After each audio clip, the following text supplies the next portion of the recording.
The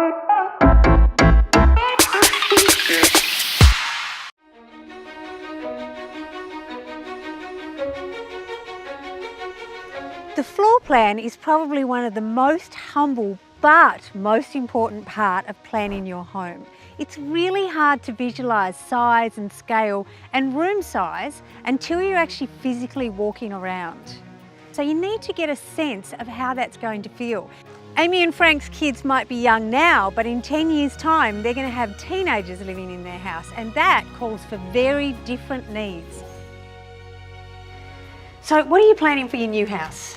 Well, it's a big one. It's 48 squares. It's got 4 bedrooms, 4 living areas. I think it's got about 4 bathrooms. So it should tick a lot of the boxes for our family. I think we'll cover all of that off. And a nice big alfresco open entertaining area with a pool, which will be great. Yeah.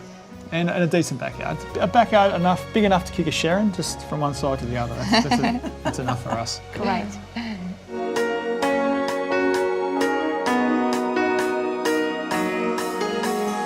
So tell me what you loved about the block and what you've done with this house to make it work on this block. We loved the little street. It's quite a quiet street. It's 2 doors down from a really big park. So this park has a great big open space, which was a real bonus for us because we thought, well, we can have maybe a bit more house and a bit less backyard because we've got this giant, big, beautiful park next door. So that was a real decider in buying that particular block of land. It's got a north-facing backyard, which is great. So it just means the backyard will be in lots of beautiful natural light all day. It'll flood through their house. You shouldn't even need to turn a light on when you walk in this home. It's the windows and the doors are in the right spots. So that when you walk in, instantly there's light-filled. It's a light-filled home. They actually say that a house that has natural light has something like a 10 to 15% higher value on the market. When you walk into homes, you can tell straight away. There's a bit of a feeling you get when you walk into a home that has natural light. I just think it's a bit more uplifting, a little bit more. I just feel better walking into a house with natural light. So for me, it was one of the most important things when you're laying down a design is to work out the natural light. So when you're planning your bedrooms, what kind of size, what makes you decide what size you need it to be? Well, I think it's important to recognise what size bed you're going to put into the room, for example. So if you've got young kids, they might put a single or a king single. But what I always do is I always draw the bed locations in the room and work out the circulation around the room. So that will generally dictate the room size. I always draw a queen size bed in a sort of spare room. Just to allow for that growth. If you've got desks in the room too, you want to make sure there's extra room because you don't want to be jammed up against the bed. So if you plan on having a robe or any sort of sitting area in a bedroom, you just want to go a little bit oversized. You want to start pushing the 3.8 metre mark. Anything under that starts to get a little bit small with a queen size bed and any furniture.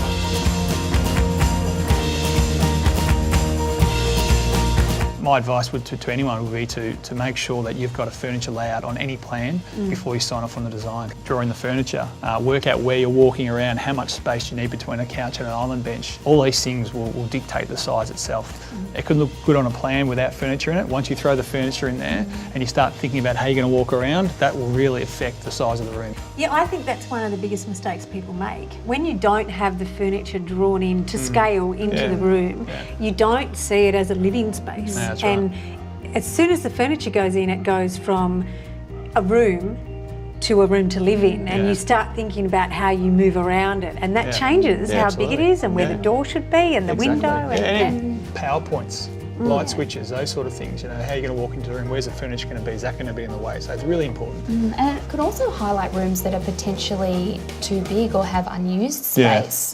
So it's nice to have a really nice big room, but too big where you've got these giant big sections of spaces that aren't used because your furniture's only taking up this much. It's really important to get it right. That space could be better used elsewhere in the home. More wardrobe space. No, there's enough.